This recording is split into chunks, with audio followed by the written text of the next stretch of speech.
Yes, it had been 3 years since the first incident. Draws made a remarkable recovery, although he would walk with a limp for the rest of his life. And now that I think about it, that is a rather morbid statement.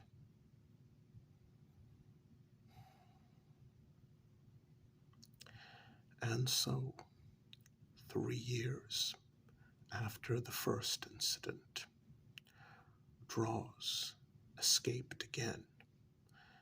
It was an extremely foggy night when he did.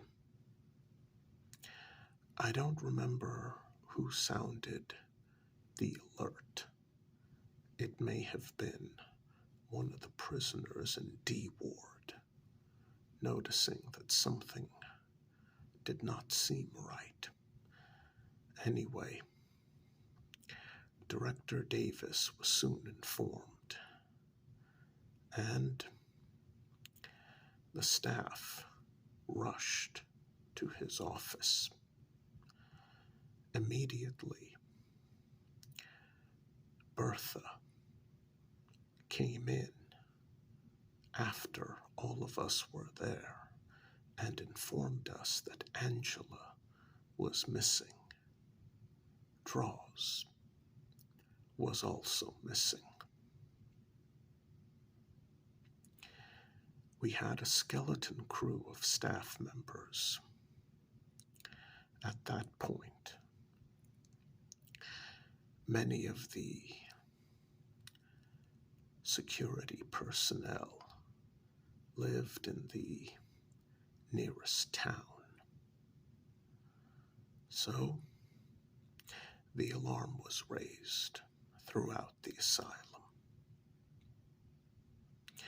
We were divided up into various teams, consisting of nurses, security personnel, doctors, orderlies.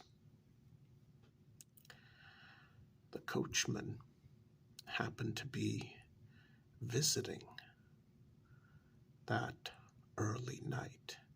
He had dropped off a package for Dr. Gaines. When he heard what was happening, he volunteered to help. What I was aware of early on when I first came here is that Dr. Davis maintained a secret armory in the basement, weapons to be used only in cases of extreme emergency. Well, this was definitely one of those cases. I was given a rather ornate double-barrel shotgun, clearly made in England, a fine weapon indeed. Director Davis supplied all of us with ammunition for the various guns. And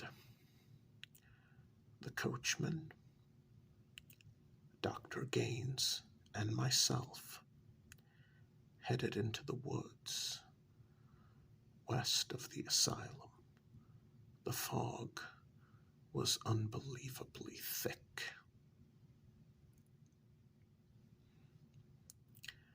I told everyone to be careful. With a fog this thick, any sudden movement by a fellow member of staff might be confused as draws. And even though I didn't say it out loud, I knew full well that no one would hesitate to open fire on the man, even with his limp and scars from 3 years ago. And quite frankly, I wouldn't hesitate either. Draws wasn't a lunatic. He was an animal who looked like a human being. We spread out, and soon enough, I heard shouting. It was coming from the coachman. He had found something horrible. I must say, I am relieved that none of the nurses were with us as we searched the woods west of the asylum. We found him, patient Draws, or I should say the coachman found what was left of him.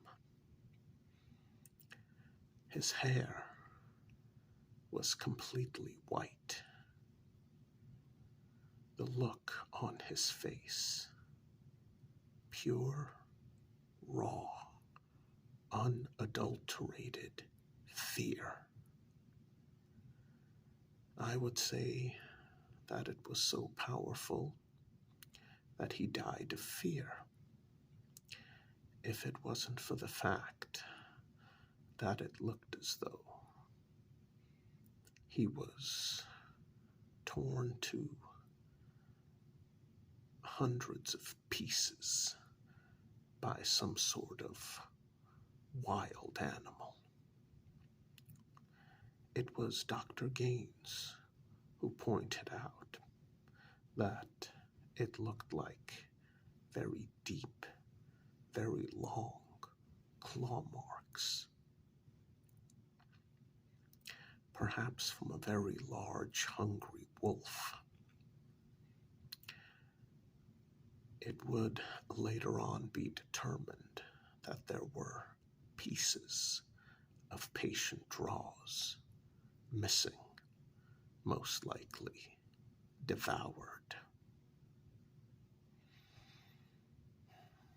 The brutality was very difficult to take in.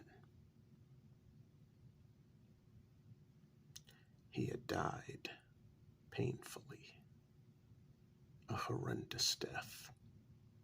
I do remember something odd.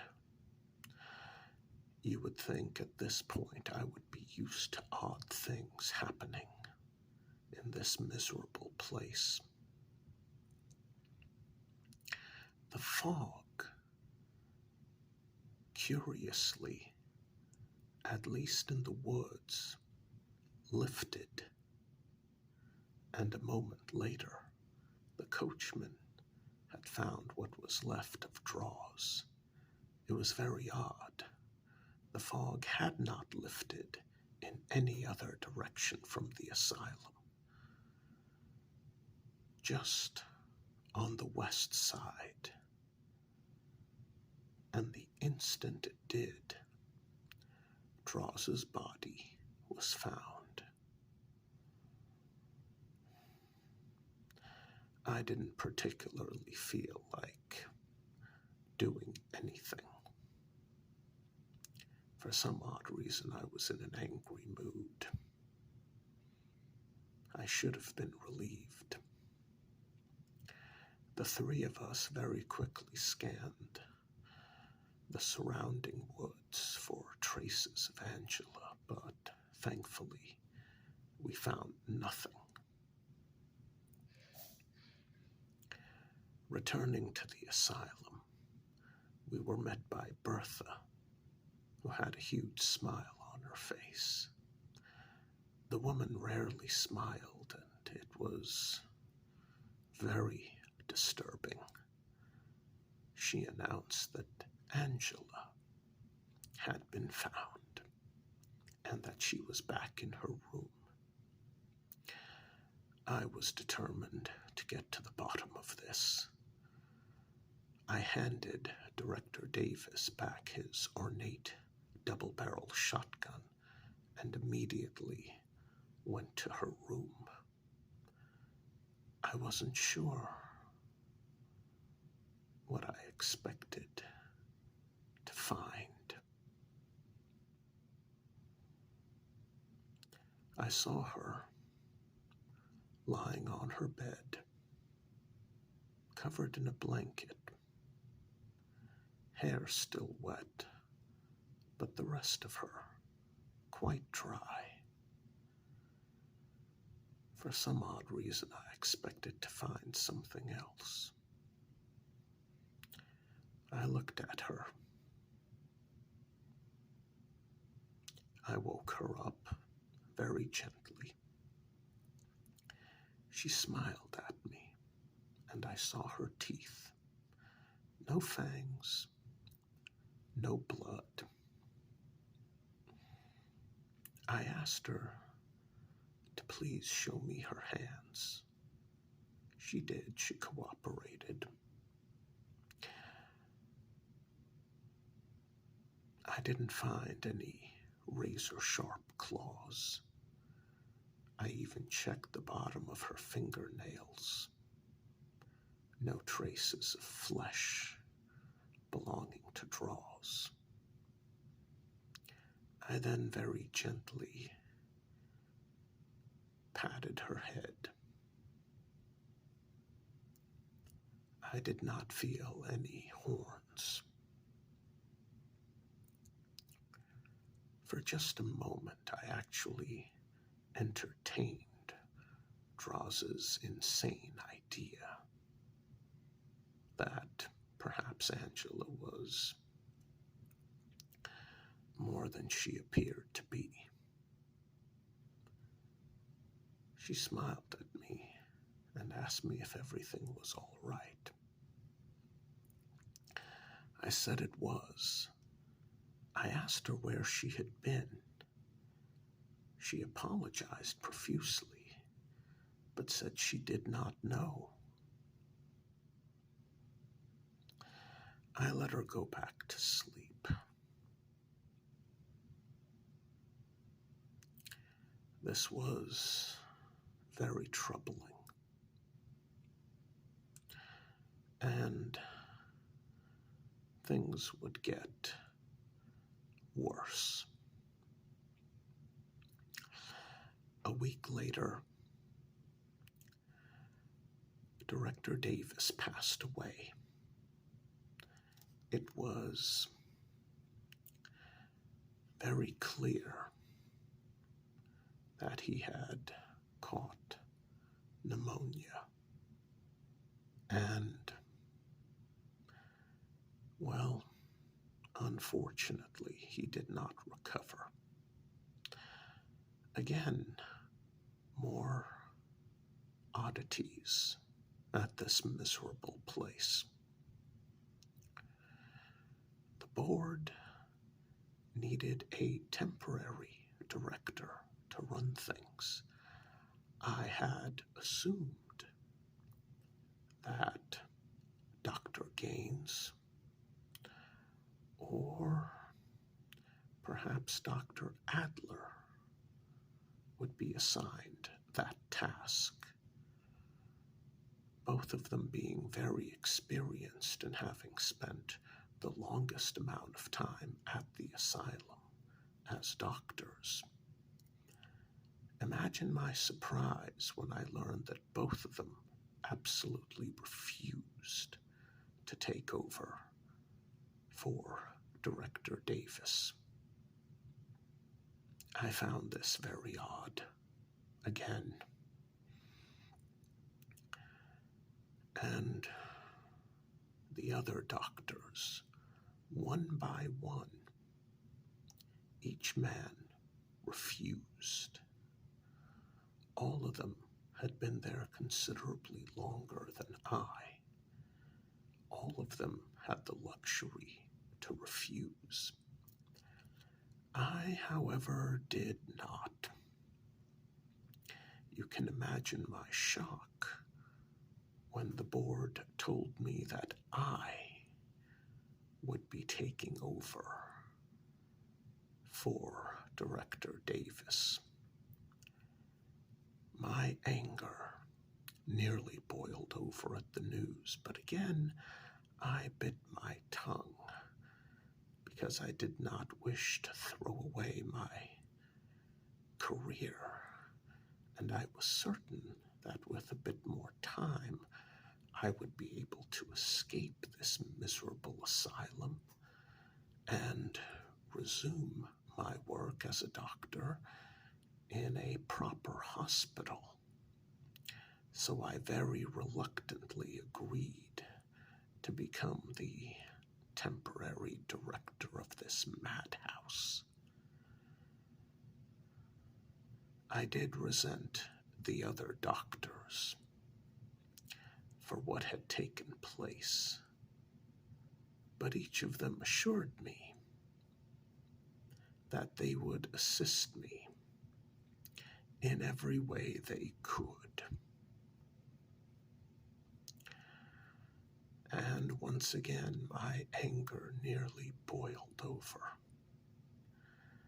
I absolutely refused to allow Director Davis's name to be removed from the door. When asked about this by one of the board members who made an extremely rare visit, I said that I was only acting director, temporary director, and that it would be inappropriate for me to place my name upon the door as simply director. When the board found a suitable long-term replacement, then Dr. Davis's name should be removed and the replacement's name should be placed upon the door. This seemed a good enough answer. I had no clue what we would all be in store for once the new permanent director arrived. This madhouse would become more insane